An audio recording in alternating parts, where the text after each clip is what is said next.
Sneelock. Welcome to another episode of Old Sneelock's Workshop. I'm at a phase in the project of making something out of pallet wood where I need to cut a groove in something. And what do I want to use to do that? Why, the Stanley 45, of course. It's a very cool tool. The only problem it has is it's not easy. The gauge self-setting plane, it's designed to be easy. The Stanley 45 is designed to do a whole lot of stuff. None of it's easy. A lot of settings, a whole bunch of pieces, and the issue that I'm running into right now, it needs specialized cutters. One of the cutters that it needs is this wide. Now, I bought a set of cutters, but they're not a set of cutters for this plane. They're a set of cutters for an older style plane.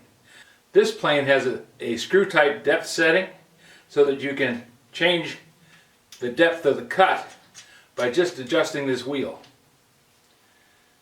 The wheel engages the blade with this little notch. This little notch right here. This blade does not have a little notch.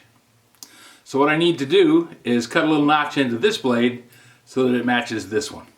The tool I'm going to use to accomplish cutting the notch in the blade is my Dremel tool. First thing I need to do is mark out where the notch is going to go. But before I can do that, I need to take this burr off the end. Somebody used this thing as a chisel, drove on the end of it. I'm just going to take this little scratch awl and make a mark.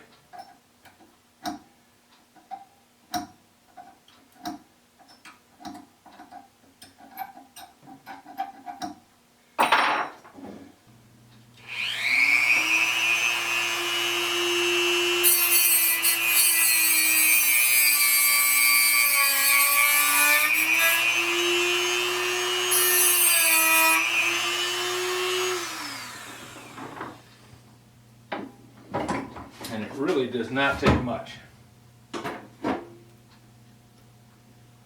mount the blade, I just have to slip this down into the groove and set that little notch over the pin.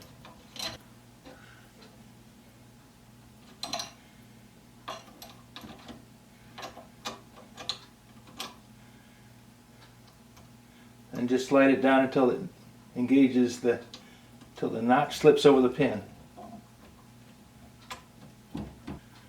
Then there's a clamp screw here on the back side that tightens the blade up and draws it back into the groove at the same time.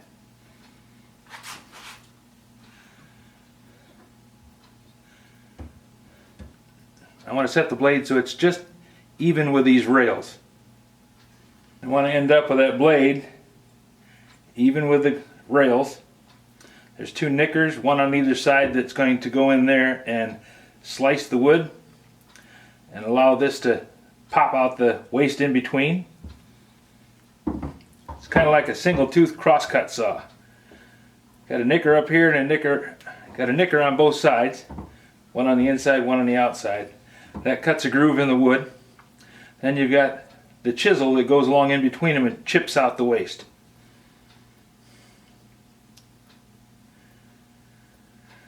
Kind of like a champion tooth set up on a one-man crosscut saw. Okay, now that I have the blade fixed in place and got the notch figured out, I'm going to take the blade out and sharpen it because it has an ugly bevel on it.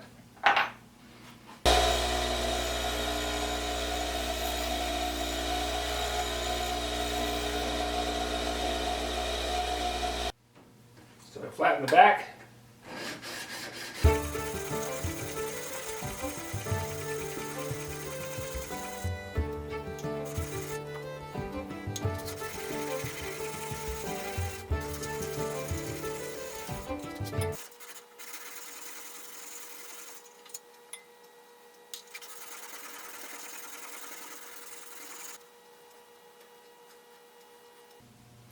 Almost got it shined up.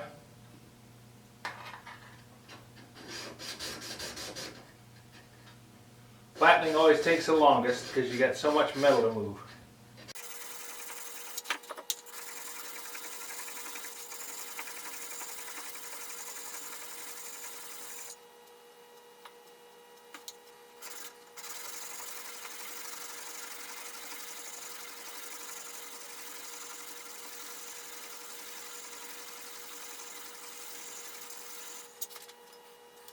But once you get the flattening done, you should never have to do this again. Unless you leave your tools out where they get rusty. In that case, all bets are off.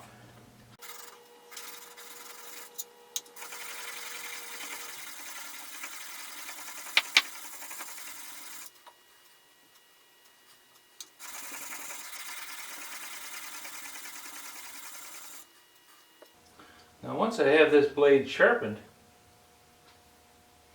it's going to last practically forever, especially at the rate that I use it.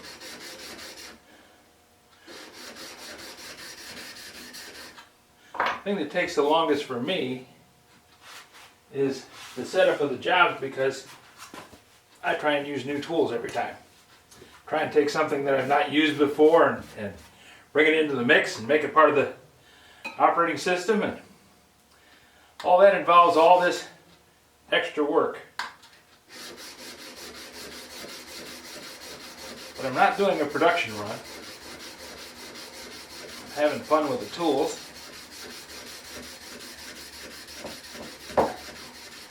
And I'm trying to follow the practice and do it right, do it once.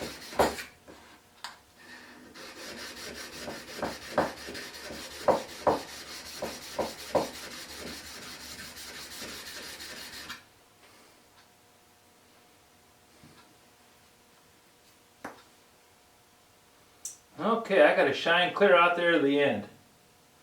It's not quite mirror, but I'll take care of that in a minute.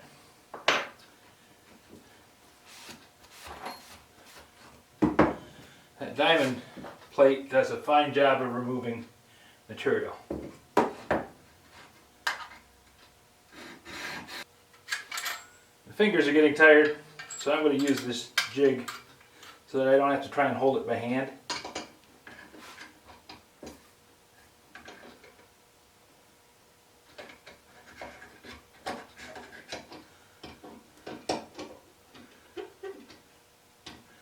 If this had a handle on it like a chisel, it'd be different, but I'm having to pinch that little thin blade, and that's just not functional.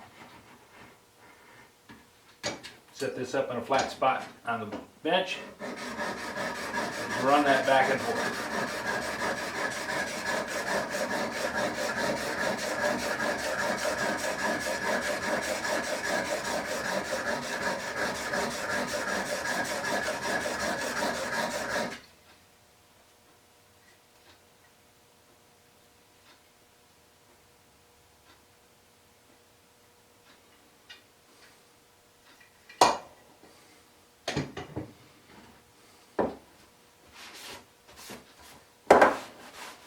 Got the blade shaped.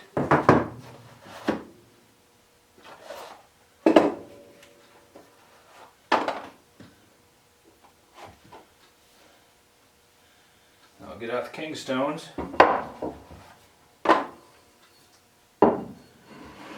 This is 1,000 grit.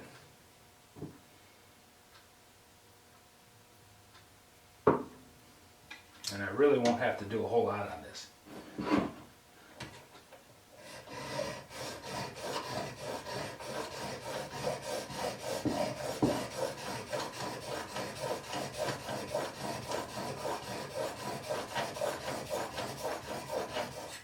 I already have the blade shaped on the diamond.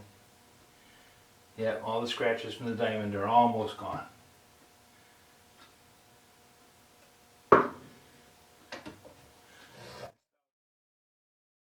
This 1,000 grit stone cuts pretty quick.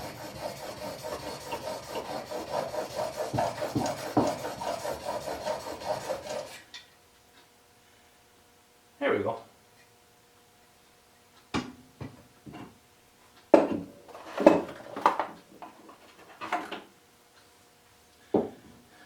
This is an S3, which equals a 6,000 grit stone.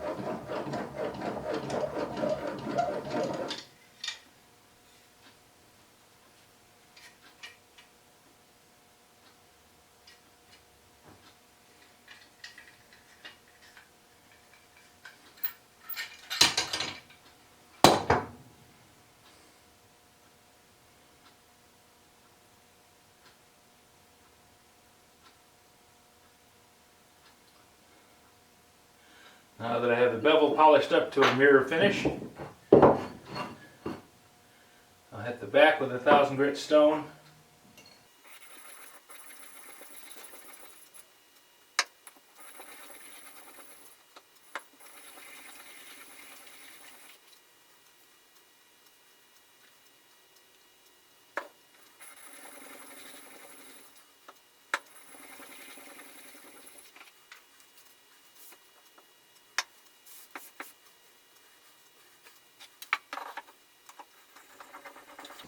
We'll hit it with the 6000 grit stone and polish that back up like a mirror.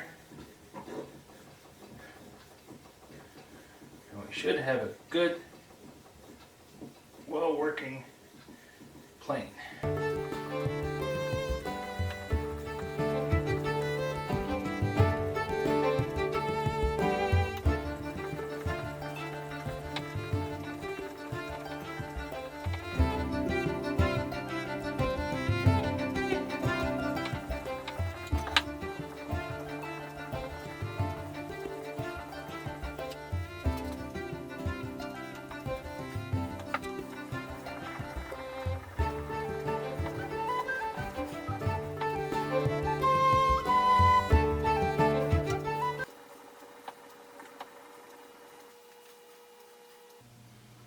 A little bit more.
I think I got it.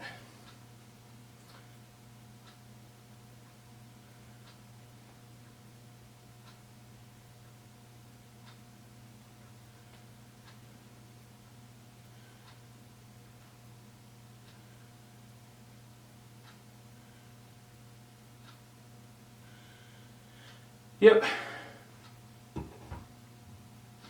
I go back in, set the blade.